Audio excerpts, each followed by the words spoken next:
রাসূল সাল্লাল্লাহু আলাইহি ওয়াসাল্লামের মৃত্যুর সময় তার নাতি হাসান ও হুসাইন রাদিয়াল্লাহু আনহুমার বয়স কত ছিল?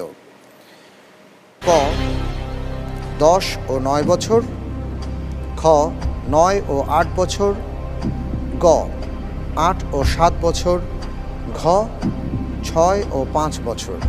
আমরা যেটা বুঝতে পারছি যে হাসান এবং হুসাইন রাদিয়াল্লাহু আনহুমা 1 বছরের ছোট বড় ছিলেন।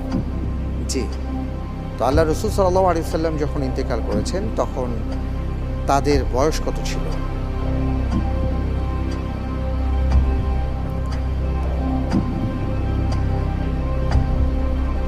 ইনশাআল্লাহ উত্তর হবে গ 8 ও 7 বছর। লক করে দেওয়া হোক গ 8 ও 7 বছর। আগের প্রশ্নের উত্তরটি আপনি সঠিক দিতে পারেননি। এই প্রশ্নের উত্তরটি আপনি যা বলেছেন সঠিক উত্তর। আলহামদুলিল্লাহ।